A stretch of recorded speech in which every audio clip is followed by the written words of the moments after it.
I want to tell you about my Saba. I'm not going to tell you stories about his business acumen, his generosity, all of the lives he changed. Lots of people are going to talk about that today, and I think everyone here knows it. What I want to talk about is what he was like as a grandfather, how he shaped my life.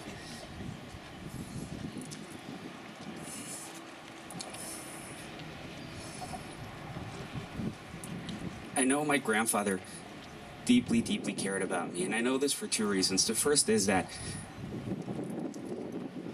anywhere I was in the world, wherever I was in the world, he always came to visit me. And anytime he came to visit me, it was because he wanted to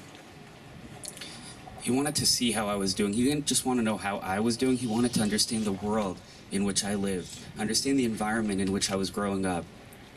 The second reason I know it is because any major decision I had in my life, any big choice I had to make, he was always there, helping me, teaching me how to make the choice, guiding me, advising me, and ultimately helping me put a plan to action. I remember when I was 15 years old, I went to camp in upstate New York, and my grandfather and grandmother traveled hours and hours to get to me. They spent the whole day with me in camp. They walked around, they met my friends, they wanted to see my bunk, they tasted the food. My grandfather and grandmother were traveling in private plane. They were meeting with presidents, but for their grandson, they were willing to drive hours and hours on a windy road just to come to me and be with me and make sure that I was okay.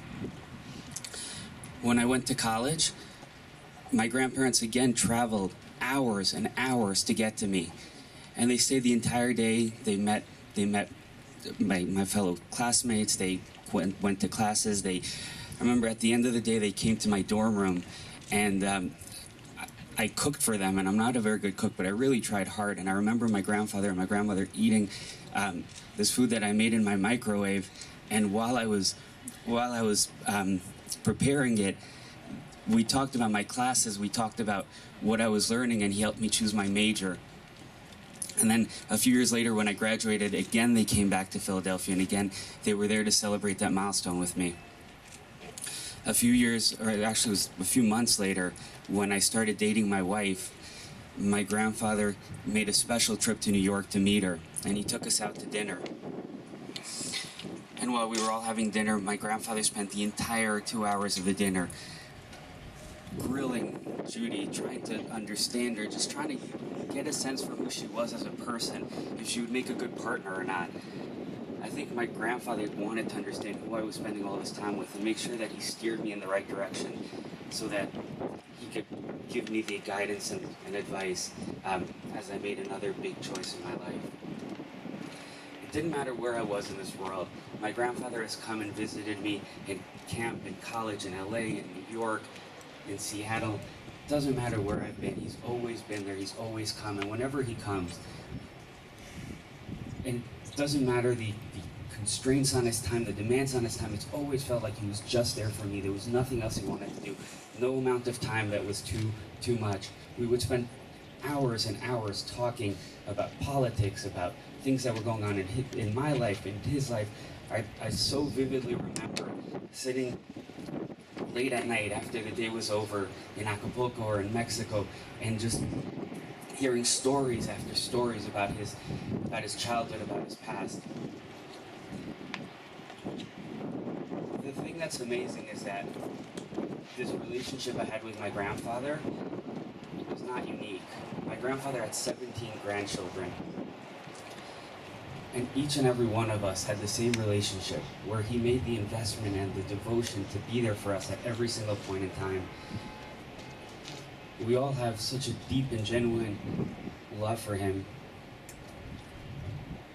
And it's just an amazing thing that he was able to do this for all of us, especially given all of the other amazing demands on his time and all the other amazing things that he was doing. My grandfather was an amazing benefactor. He was an incredible person. He was a true leader. He was a giant who changed the world around him. But he was an even better grandfather and Saba.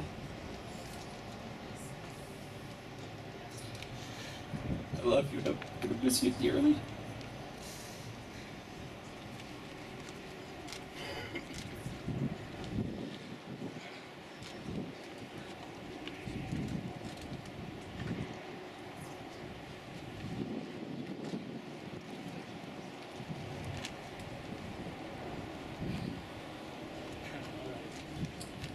So I'm just